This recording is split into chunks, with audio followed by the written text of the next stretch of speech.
ব্রহ্মদেবায় নমঃ। ওম ব্রহ্মদেবায় নমঃ। ওম ব্রহ্মদেবায় নমঃ। ওম ব্রহ্মদেবায় নমঃ। ওম ব্রহ্মদেবায় নমঃ। ওম ব্রহ্মদেবায় নমঃ। ওম ব্রহ্মদেবায় নমঃ।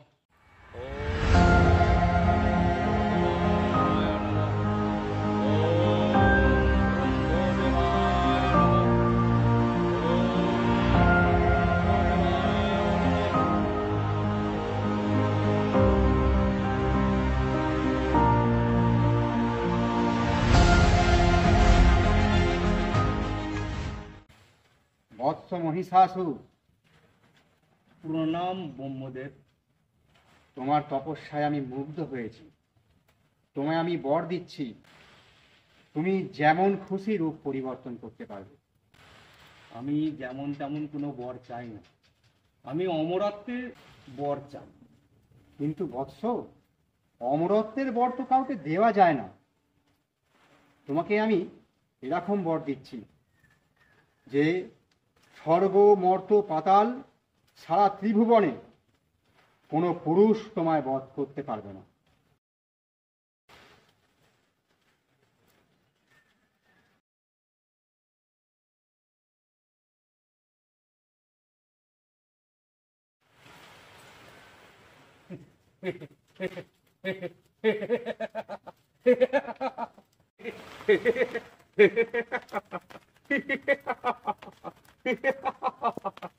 আমি অমর, আমি অমর, আমাকে কেউ বধ করতে পারবে না।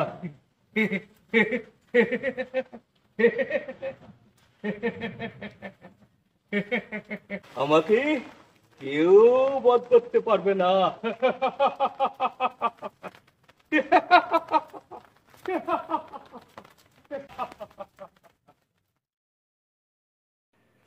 সেনাপতি, একবার এইদিকে এসো।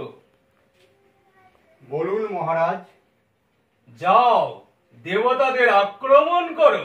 যথাজ্ঞা মহারাজ। এই নাও। ওই দেবতাদের আমি স্বর্গ ছাড়া করে ছাড়বো মহারাজ। আসছি।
দেবতা,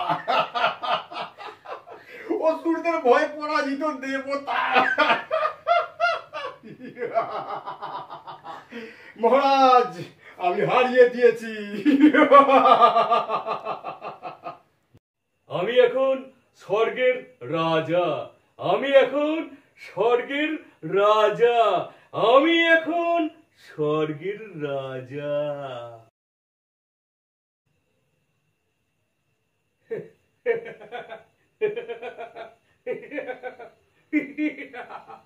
আমি এখন স্বর্গের রাজা।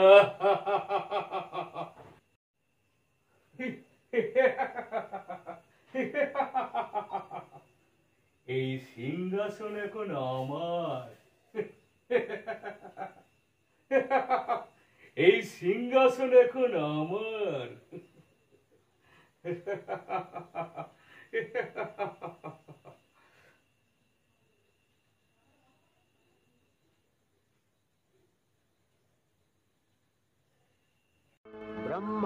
সম্মুখে নিবেদন করলেন মহিষাসুরের দুর্বিষহ অত্যাচার কাহিনী। ত্রিদেব, আমাদের রক্ষা করুন, মহিষাসুর আমাদের সমস্ত দেবতাদের উপর আক্রমণ করেছে।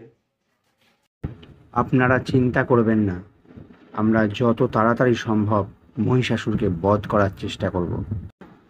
ব্রহ্মদেব, আপনি মহিষাসুরকে কি বর দিয়েছিলেন?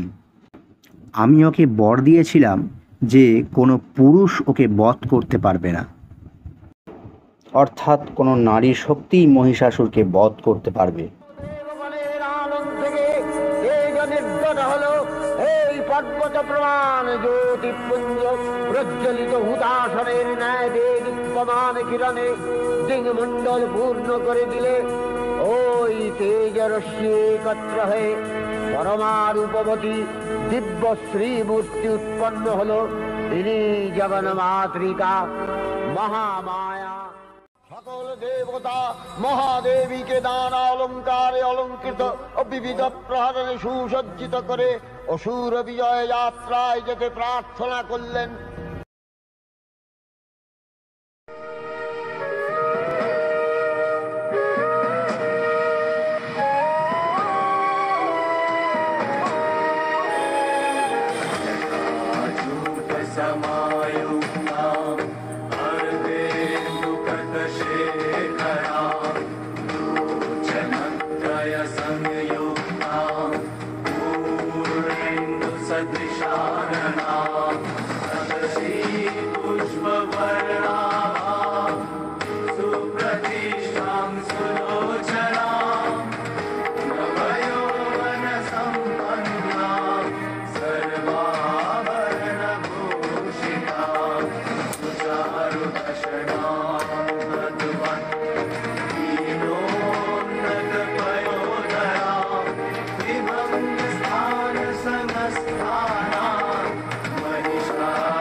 দেখি তো একবার ওইদিকে।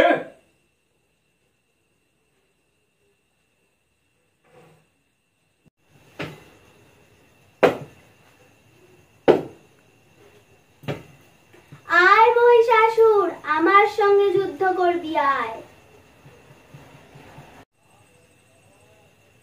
কে কে আমার নাম ধরে ডাকে?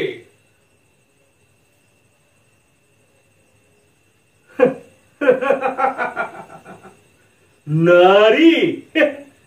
নারীকে পাঠিয়েছে আমার সঙ্গে যুদ্ধ করতে? দেবতাদের কি কোনো ক্ষমতা নেই আমার সঙ্গে লড়াই করতে? ওরে মূর্খ, নারী বলে তুচ্ছ করছিস? তবেই নারীর সঙ্গেই যুদ্ধ করে দেখ। ঠিক আছে, তবে তাই হোক, আমি প্রস্তুত।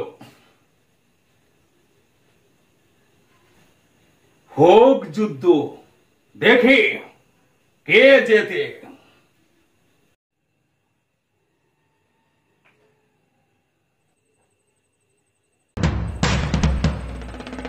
আমি আসছি। আমিও আসছি।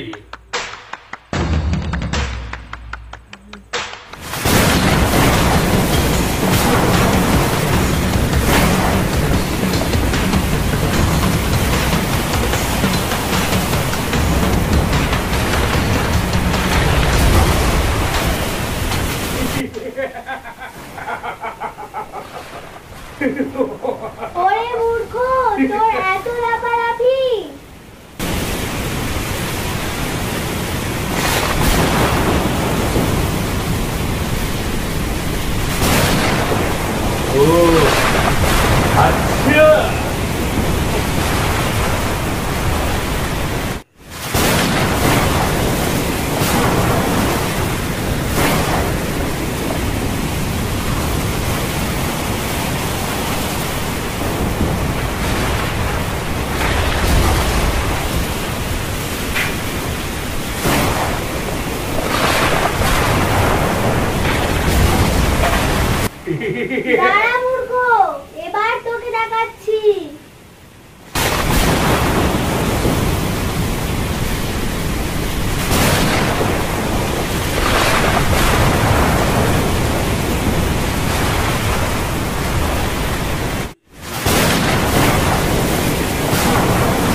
দেখেছিস মূর্খ নারীর কত ক্ষমতা?